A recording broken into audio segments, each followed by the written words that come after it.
Hi guys, welcome back. We're in season 3, episode 1 of Heroes Manufactured Live. This is our latest season. We're doing a whole bunch of crazy, awesome things this season. We do have a special guest today. Someone from the Heroes Manufactured crew, someone that's dear to us here in terms of what they've done. He was featured recently on Heroes Manufactured Live, discussing a project that he worked on, and a very significant, I would say, very heroic and very a human project. Something that we typically don't do here on Heroes Manufactured Live. But we will be taking on more in the near future with regards to these types of episodes as well.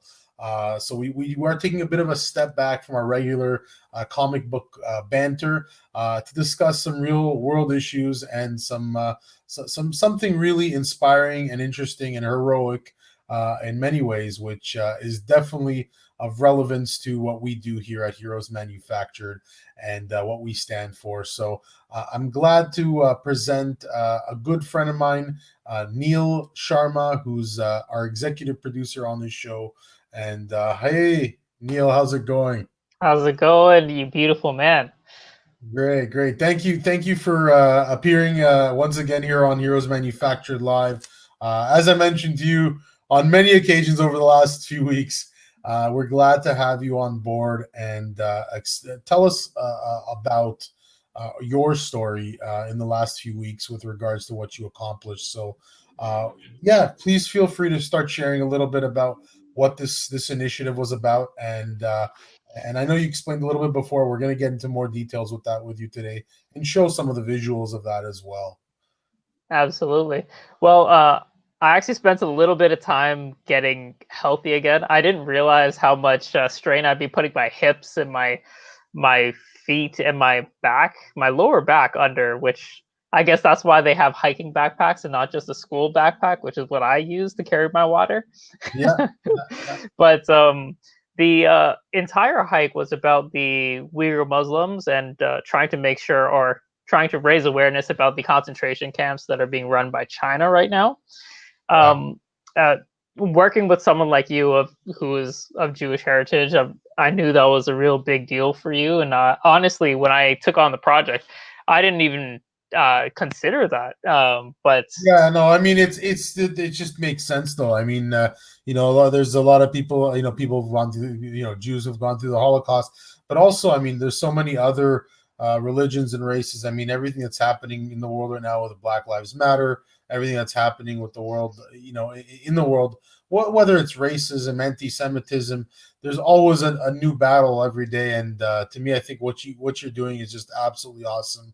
And as I mentioned to you before, we support everything you do here on Heroes Manufactured, and I think it's great what you've done.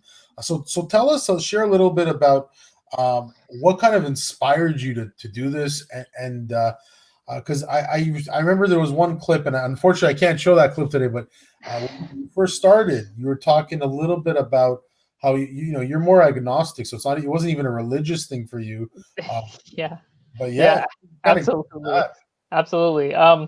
Well, what actually got me started is, it's going to sound incorrect to say, but or a little on the nose, but actually working with you guys on the TV show, getting to see these small creators do really big things, and then actually getting to know some of the heroes, which I didn't really know many of the heroes. I kind of learned it through the process of making these projects, and just seeing how one person can make a difference. I really wanted to be I wanted to be someone who could be a Terry Fox type person, because Terry Fox is actually not that far from someone like Superman. Just one person that really saves lives. It's just doing it in the real world. That's one of the reasons why I decided to make it a walk instead of something like a bike ride, which would have gotten me there in about 3 days instead of 12. And so But you did a full walk though, and if you can tell us a little bit about the route where you walked from. So oh yeah, absolutely. So I actually started from the Legislative Assembly. In fact, I got a picture on my Instagram, and you can see right before I left how I was a little bit chubbier. I think I lost about 7 pounds during the entire walk, which is it's a great weight loss strategy, I guess. I wouldn't recommend it, but it works. But Yeah. I started at the Toronto Legislative Assembly, and through I walked through Toronto to Scarborough, then to Whitby, and a bunch of places. I actually have a list of things that I actually went through. Yeah. So Here's some images. I mean, that's Durham right there. That's yep, uh, that's first day. Bell. Belleville, that was a little bit further down. There was a bunch. Actually, Belleville is one of the most beautiful small towns I've ever seen. Yeah. I wish I actually took a photo of it, but it's like a very small Chicago. It has a little river going through the small town, and they have a bridge right over it and a giant clock tower. It looks so much like Chicago, and it was beautiful. I really loved my time there. Yeah, But Belleville is awesome. I mean, I have a friend who has a cottage there. It's a great, beautiful place, and he's actually a past guest on our show. I mean, but then there were days like this for you there, which is just like, what's that all oh. about? So This is by the way officially your foot is the first time it's ever made it on screen here, I guess, right? I think so. I think so. Yeah. Even back when I was acting, I never had a picture of my foot on screen. You But become a model. if only. As long as the tape is there to be my co-host, I'll be fine. Yeah, But about 6 days in, I started to get a little bit of tendonitis, which I hadn't had since I played football when I was in high school. wow. And it it started to get bad around day 3 or so. I mean, it started day 3, but it started to get bad around day 5 and 6. And Wow. at a certain point, I just had to tape my foot up so that less strain was on the tendon and more strain was actually on the muscles, which could actually grow and get stronger. So that was interesting. In fact, when I took that, I had to take half the day off, which is one of the reasons I made it there in the 12 days instead of the scheduled 11. But Wow. I mean, after that half day, I got some really nice messages on Instagram, and it made me realize that I started this for the weaker Muslims and everything. But Yeah. me even saying it's just my project didn't really make sense anymore, because I had 20, 30 people just following me and making sure that I was okay, asking if I needed help, or I was actually offered rehab when I got back, which was very nice, because that could be expensive sometimes. Absolutely. And I mean, here's some other visuals. Like some of the scenery here is just beautiful. And where's this Absolutely. exactly? This, I believe, this was right after. Let me pull this up here, because we did pass a lot of really, really nice places. Yeah. One of the things that you get is you pass a lot of places that have a lot of boats and such, which is Yeah. interesting, because you are walking along the lake during the entirety of the journey, which is really cool. We pass a bunch of cottages. This is actually right after I passed Trent, so I actually had just passed the Air Force Base, and this was the closing of that day, I believe. And it's when I realized that I was doing something really nice, because on my way through, actually, I didn't mention this in the Instagram posts, but I've always been a huge fan of the armed forces, because people forget freedoms aren't free. And I actually walked into the base and I told the person there, the security guard, that, hey, I don't want to come on the base or anything, but I was just walking by and I just wanted to say thank you for your service. He asked me a little bit about how I got here, where I walked from. I told him Toronto. He thought I was joking. And I eventually showed him a little bit about the Instagram thing. And he said, hey, make sure to call us when you make your way back. I can't let you in on base now, but I'm sure the officers would love to talk to you on your way back home. Oh, for sure. Unfortunately, I was just so dead when I got a chance to talk to them. I told them, like, I'm not sure if I could walk another foot, but it was such a great opportunity, and I really wish I had pushed it a little longer to be there. No, for sure, for sure. And I mean, there's some other visuals you're like, I mean, this year this looks like a quarry that you found there, I guess, or something of that nature. But it looks awesome. Yeah. So after I had passed Greater Napanee, which is sort of the last of these small towns slash little cities that I passed, you kind of have a day and a half or 2 days of no cities, just kind of walking through what would be the back country. Hmm. And you actually get to see little construction roads because the actual path that I took was one of the first trade routes from Ottawa to Toronto, which I actually didn't realize. But that's how it got established. So there was a lot of fur hunting outposts that I passed. There were a few. Canada's actually very big in their primary industries, so there was a bunch of logging towns that I passed, and this happened to be a mining town. Yeah. And I got to pass one of the quarries, and when you see Oh, how that's they get to there, it's kind of amazing because they don't have a paved road. It is literally just gravel from the quarry itself, yeah. You see and that's right what they there. drive through to get there. Oh, for sure. No, it's amazing. And I mean, some other cool visuals that I saw here that, I mean, you were going under bridges, and I mean, even this one, like, how far would you go seeing that, on your voyage, on your journey there? I mean, that must have been some inspiration, right? Absolutely, absolutely. I think as soon as I found this, I actually had to post something like that because the person who wrote this, I'm sure they didn't entirely know who was going to be reading it, and it just happened to be so poetic that it happened to Yeah. be, for me, 400 kilometers The was i- the answer the to that irony question. the irony behind that, yeah, which is pretty interesting. That it's like it's as if like it was meant to be there just for you. Um, it's pretty Uh, cool that the fact yeah. that we're able to see that. So I mean, yeah, there's they say there's another dimension to this world that we don't even know about. So who knows why that was really there? But I mean, again, some beautiful scenery here. I'm just going to show some visuals as well of just the countryside, but even like I guess these are some cottage towns that you were able to walk through, or This actually has a very interesting story. yeah. On my way walking, someone asked me if my car broke down. I said, no, I'm just walking. They asked where I was walking to. I said, Ottawa. They laughed. Uh, Oh, because this was when I was about 5 days out from Ottawa. And I said, no, it's true. I'm walking from Toronto. And they said, hey, do you need a place to have lunch? Do you need a place to shower? Do you need a place to just sleep for the night? And I said, that's actually very nice, but I'm on a schedule right now. And she asked if I wanted to eat. And I was like, well, I was about to break for lunch anyways. And she happened to have a cabin just maybe 20 minutes from where I was walking. wow. So me and where the car that I was using to sleep in, we kind of just drove out there. We had lunch with them, and we picked up some new supporters who Wow, that's it's amazing. So interesting. you had Yeah. you had a person who followed you, from what I remember you telling me, the entire ride. Like, so. I mean, that someone was driving while you did essentially the walking every day. Yeah, I just needed a place to sleep, and different.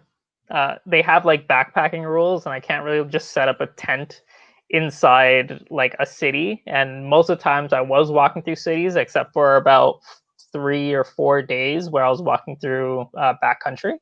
So Wow. I needed a place to sleep. So what I'd have to do is I'd actually walk till the end of the day, set a marker on my phone, just GPS marker, and drive from there to a truck stop, sleep in the trunk, and then drive back to where my pin was and continue walking from there. So it was actually really nice to have that. I do understand like it's possible to probably do that in if I was walking straight in about 4 days, but it just didn't seem physically possible. And Yeah. being able to have a place to sleep is probably more luxury than some other folks could have done this with, this backpacking tents and such. So I was grateful for that, quite honestly. That's incredible. That's incredible. I mean, the one thing I do want to mention, and I mean, it kind of relates to what we do here on Heroes, but this story that you've done, I mean, the fact that you're this cause that you're walking for, you walked. I mean, how many miles or kilometers was it? Like, It was actually 401 kilometers. really? So Yeah, almost exactly 400 kilometers. Yeah. So it's from Toronto all the way to Ottawa. Exactly. You're Yeah. essentially you hit like, I mean, you followed the 401 essentially all the way through. Yeah, pretty much actually. That brings me to this book. I want to show this to viewers, but Superman Grounded. If anyone knows this book out there, there's a part in that story where Superman essentially loses his powers and he's just walking the earth, right? He's walking America, and he's going through, and there's this. It's a very different story from other Superman books, but I see like a relation to what you've done to what people are doing in comic writing, right? But you're actually doing this. So, I mean, there is a poetic heroism in what you're doing, and I think that's something that needs to be explored more often. Definitely through our show, because it's real life, right? Like there's nothing like real life and actually someone doing this kind of stuff. And I mean, that brings me into like this next kind of question here. I mean, as you were doing this, I noticed you were also taking some really unique pictures of monuments like this, where these were, I guess, monuments explaining certain stories within specific towns. If you can tell us, this one is from Belleville, from what I see. If you want to share a little bit about this one. Absolutely. Again, this is one of the towns that I absolutely fell in love with. And like I said, there were lots of trading routes that were going through here, and this happened to be a young individual who made a trek all the way to Philadelphia on horseback, of course. But just seeing the amount of history in our country is actually amazing, because I did do this complaining about the way another country is treating its people and hoping that Canada gets on uh, the opposite side of that and hopefully holds Yeah. them to account. But as I was doing this walk, I became more and more of a Canadian patriot, just trying to absorb all the history that I'm actually passing, the trade routes, the actual development of Canada alongside the United States. There's actually Wow. quite a bit there, Yeah. and Well, it makes it sense. was nice. It makes sense because we were kind of, if you look at where the stretches of the 401 from here to Ottawa, I mean, the Mm, second you go into Montreal, there's a connection from there into the U.S., and if you're going to Niagara Falls, we have that connection to the U.S. So it's definitely, it was a route. It was a major route for and I'm assuming most of the American market went down this route uh, mm, from either ends, right? Whether you're coming right. from Maine or whether you're coming in from New York, I mean, it's all around there. So I mean, I'm not sure if I'm right about Maine, but Maine is, I believe, around there. So yeah, I mean, it's quite unique. And then here's another one that you had of Grafton Heritage Park. Where was this exactly? This is actually where I found out that I was walking the first established trade route to from Ottawa all the way to Toronto. This was Wow. in a little town. Let me see if I can find it here. This was in a little town right by, actually, where I walked under the bridge underpass. This was right after Port Hope when we got Port Hope. to. Okay, yeah, been to Port Hope many times. Beautiful place, not far from Exactly. Bob Cage in there. Great area, great for fishing. Uh, but yeah, it's no, it's nice. I mean, never did the walk, right? Never really. And it's funny because a lot of us, we go through towns, but we don't really stop in the town as well. We go there either to a cottage, fishing, or some other experience, but not necessarily to go and explore and see what the history is behind that. So I mean, it's awesome that you were there. Absolutely. Oh, for sure. It And was one of those towns where you realize, like, as far as we've come in the world, this is all like built on the backs of people who came before us. oh, for sure, for sure. And I mean, Yeah. that's part of Canada. It's and Canada has a beautiful history too. I mean, when you look back, I mean, even some of these small towns you're talking about. I mean, look at the general story here. I mean, this is what when you come up to cottage Mm. country, anywhere in Ontario, you typically find these general stores. But this is, I guess, a little town called Newtonville.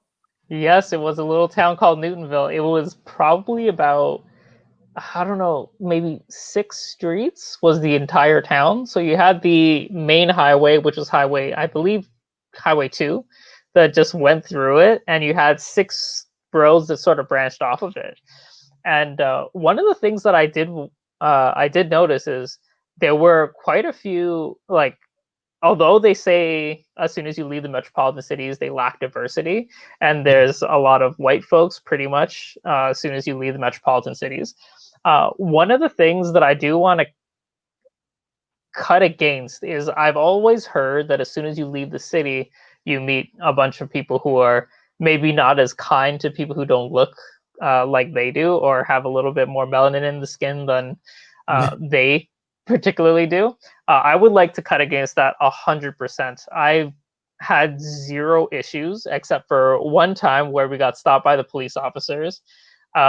Interestingly enough, when my when my ride was parked at a park that I was probably going to meet in Greater Napanee, and they waited in a public park for about 2 hours for me. Now, granted, the car could look a little suspicious because there is a bunch of there's a bunch of food in there. There's clothes. We had like a clothes line because I did need to wash my clothes and everything like that, and we got called.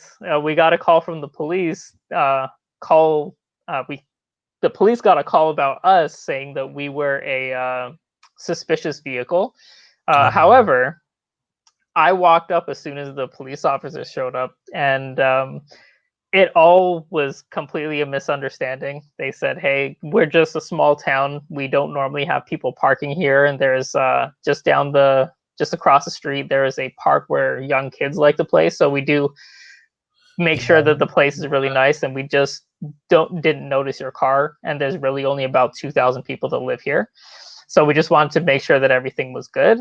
And you treat the police officers with respect, and we got treated with respect. We parted ways, and it was awesome. But other than that, I mean, the Yeah, and entire walk was great. that's something here that I mean, I guess it's a big difference here in Canada versus the US, because in the US, when you get stopped by a cop and you're not white, it's a big problem there. And it's and I'm sure there's places here in Ontario and in Canada that have that as well. But I would like to think that there's a little bit more thought put behind someone being interrogated here or being questioned. I know there is a law here, and I'm surprised that they actually did question you guys, because they did mandate a law here where you shouldn't be questioned for, or ID'd really. So I'm not sure how that did they ID you guys at all or not really? They basically just asked, say, "Hey, Got it. Got what are it. you guys doing?" We Okay, so explained it. it wasn't a direct like carding or anything like that, because I know that there's definitely some beef about that here, and they shouldn't. So I mean, I'm it's but at the same time, we're not here to badmouth or make the police seem bad for what they're doing, because they are here to protect citizens. I understand that. I think most of us understand that these days. But I'm not necessarily for defunding police or anything like that. But there's definitely a way to look at it from a different lens and try and figure out the issues, because there's no doubt there's issues both here and in the U.S. And making it making sense of it all, because there's a lot of people in who are either poverty stricken or whatnot, who are challenged these days, right? And it's one of those things where we want to make sure we're not making the wrong decisions as a society and putting people in power, too much in power with things that shouldn't happen. So we'll get into that topic another day, but but I mean, and that being said, put into light, you saw a lot of really unique things here. I mean, these are stores that were shut down during the pandemic. I'm assuming, is that the case? Yes, actually, one of the crazier things that I got to see, especially in the small towns, like this particular one is in Toronto itself, but the amount of the amount of stores that were shut down, or a bunch of places that look like ghost towns almost. Port Hope was one of the more saddening ones, because it looked like a place that used to be bustling, and there was only, I think, two I mean, there were only 2 bars open when I was there, and considering the amount of bars that were there that were shut down, kind of made me feel a little bad because I do know a bunch of the folks there they're retired and these are kind of passion projects for them, and they couldn't stomach the the loss of Of uh, income. the loss of income and the greatening of expenses when it comes to cleaning more often and And just loss of visitors, right? Because these people had probably exactly visitors beforehand. exactly And I mean, that being said, I mean, again, going back to some of the voyage, the actual the walking, but I mean, you saw some absolutely beautiful. I mean, look at that water. It's the pure reflection of the sky. Absolutely incredible. The woods absolutely visited. I mean, these are some incredible places that I'm sure you'll never forget about this experience. And then never. you had some rain. I see. I mean, that was probably fun, right? Yeah, that was a few days in. This is actually in Ottawa, Greater Ottawa, before I actually made it into Ottawa, the city Okay. itself. And And and you made this I actually powered quite through the rain this oh time. for sure, for sure. And so you also made some friends along the way, I guess. I'm assuming there, or Yes, this is actually ABC Brewing Company. Uh, very cool. I think it's Ashton Brewing Company, so it's ABC. They're a small brewery, and as you can see, there's a bunch of soap suds behind them behind both of us. And the reason being is because of COVID, they actually had to redo a bunch of their cleaning protocols. So they clean super often. Everything in there is immaculate. And Right. being able to see a little business continue to run after watching so many shut down, I just needed to talk to the guys. And the owner came out. He That's had a lot. He had a lot of fun talking. Turns out him and my dad are from the same city in London, which is really cool. cool. Well, that's very cool. Yeah. And then you wound up getting closer to Ottawa, and then I guess you made it to Parliament itself, right? Yes, unfortunately, during the walk, they shut it down because of all the ethical issues that are going on in the government right now, which is interesting. But it was unfortunate that I couldn't actually walk in because I did have a paper and a bill of a new way to sort of fix the economic ways of dealing with China that would also increase the amount of power that Canada would have in the global economic like sphere. Yeah. And so there was no access into the building at all, right? There was, You were allowed to walk in, but they didn't have anything further than that, and they weren't accepting anything. oh wow. Yeah. That really sucks. But I mean, at least were you able to get some kind of a message to them afterwards? Was there any kind of communication post the walk? Interestingly enough, the Canadian Uyghur Muslim Society, who supported me through a lot of it, followed the sort of quietly followed the entire walk. And at the end, they revealed to me that they actually have a lot of proposals on the floor to deal with the Uyghur Muslim stuff, from economic trade deals and such. And I'm actually going to be working with them on basically proofreading bills, making sure they make sense, and being able to, if they need someone to testify on the floor, they were actually going to push for that to happen, which is pretty awesome. I mean, I wasn't expecting anything like that. I was just hoping to get a little bit of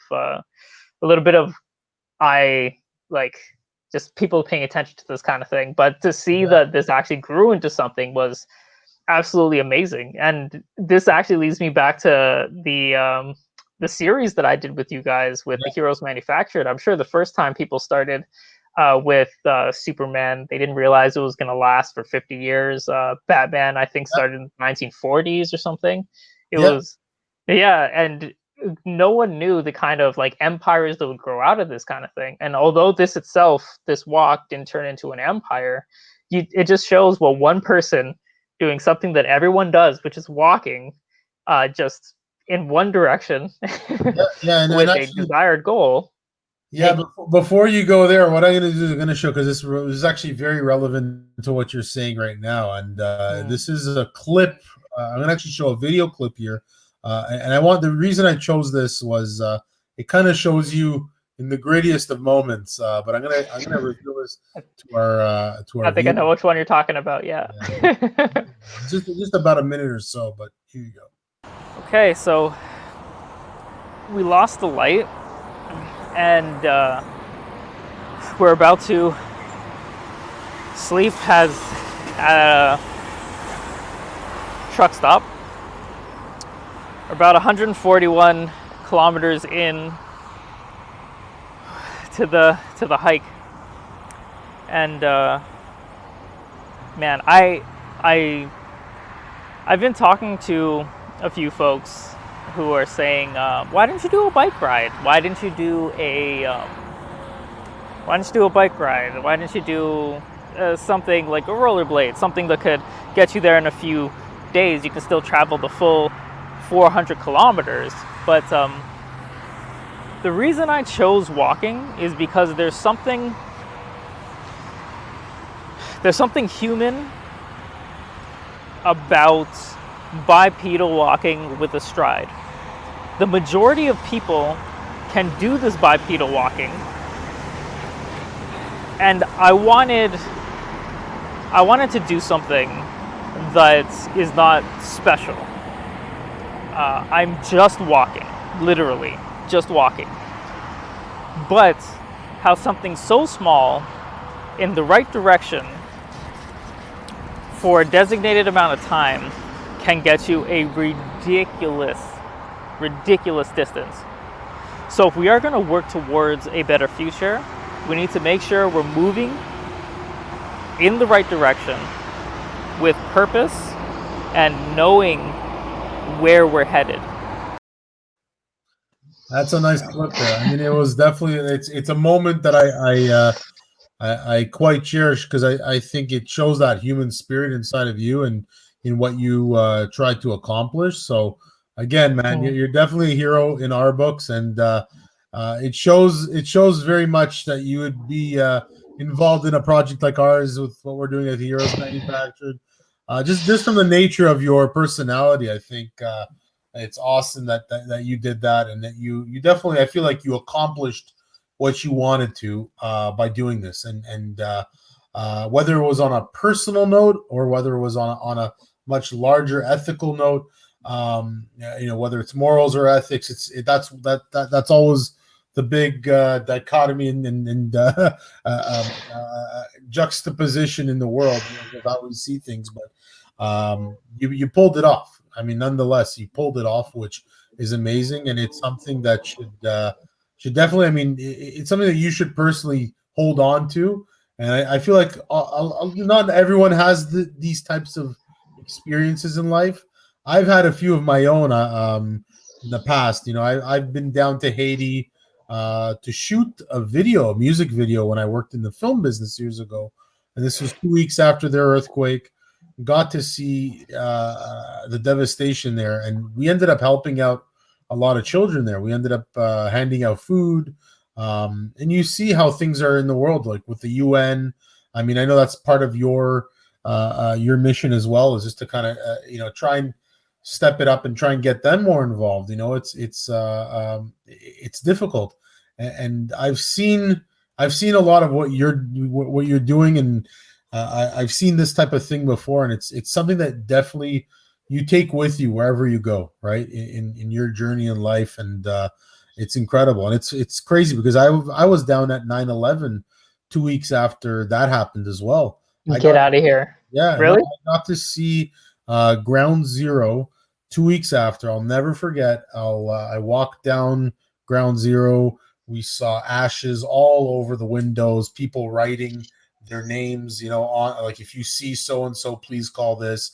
Posters of people up and pictures. So I mean, I for a young guy, I've seen a lot, but I mean, I take those experiences with me. And even though I was down at Ground Zero, when many years later, I went to Haiti after their big earthquake, and I've never seen a devastation that big. Even 9/11, as big as it was huge, but Haiti was like the biggest thing I've ever seen. So I mean, the magnitude of these things is, and the ability to do something as one person makes a huge difference. And don't ever let anyone tell you otherwise. It's something you'll definitely carry with you. So I mean, I'm happy to see that you accomplished that. And I'm grateful that you were on our show today and that you're part of our team. And I feel like this was it was a very noted and worthy story for us to tell here on Heroes Manufactured Live. Is there something that you wanted to share with our viewers that you wanted to put out there as well, Neel? Is there any questions or anything that you wanted to kind of put out there as well? I'm going to take a few seconds to think about that because there are definitely things that I think people should focus on. Yeah. And I mean, you do have a website you mentioned to me as well, so I can start with that. I mean, you guys, if you wanted to check out more information about Neel's mission and his story, and I think you said you have to update this still, but economichumanitarian.org, that's your website, correct, Neel? Correct. Yeah. Yeah. Great. So we post new things on there. I think what I like to let everyone leave with is whenever you do an accomplishment, no matter how little, just look for where that accomplishment is gonna have you end up. Because I know we spoke a little bit about policing right here. In fact, the next project that I have after finishing this, I'm actually speaking to a staff sergeant for the Toronto Police Service, and we're actually going to be working on outreach programs to make sure that what's happening in the U.S. does not happen here, because it's actually quite heartbreaking that some of the people that are there to protect everyone uh, sometimes make the people feel as if they're being persecuted. Yeah. And just And completing it's this walk, happened. let It that happened happen. here too. Like the reality is, it has happened here. It shouldn't happen here. Mm. We had up until very recently, a black police chief, which there's a lot of cities in the U.S. that are very anti-black, and it sucks because one thing, I have a cousin that lives down in Miami, and he was telling me for years that he's like, he explains, he goes to me, you're on, like if you just see how black people are treated in the US versus Canada, it's the same thing. It's just like in your mission, how Muslims are being treated in China, how Jews are being treated here, how there's Chinese that are being treated poorly in America as well. So I mean, it really, racism and any kind of discrimination because someone has either a different race or religion is wrong. And the fact that you stood up for this cause is amazing, and I'm grateful to know someone like you. I mean, and to have you on my team. I mean, it's awesome, and just to be partners with you on this has been amazing. So, thanks for everything, and thanks for coming on to our show today. And if you guys, if you want to reach out to Neel, definitely check out economichumanitarian.org. It's a great cause. Everything that you're doing is amazing. Neel's part of the Heroes Manufactured crew. He's another executive producer on the project as well. So if you can't get a hold of him there, get a hold of me on heroesmanufactured.com, and I'll put you in touch with Neel. So I mean, there's definitely there's many ways to get in touch with Neel. And Neel, feel free to post your story there, and even more stories with us. We're always looking to see what else is new with you and what you're up to. All right. Absolutely, absolutely. I loved working with you guys, and I'm happy to be part of the family because that's kind of what this is. I Oh, love you guys. it is for sure. It is for sure. And we're a great team. Many of you have met the team. So, I mean, and we're only going to be putting more stuff like this out there. And we're probably even going to have a host that's going to be doing these types of stories with us soon. I know there's a couple of people that I've been eyeing for a while about this. So, just real life stories about real, heroism and real stories that are going to capture our audience and capture what we believe in as comic book lovers, as storytellers, as gamers, as all that stuff. So awesome work, Neel, and thanks for coming on again today. All All right. right. Thank you, and have fun outside, audience, and make sure to get in your steps. For sure. Take care.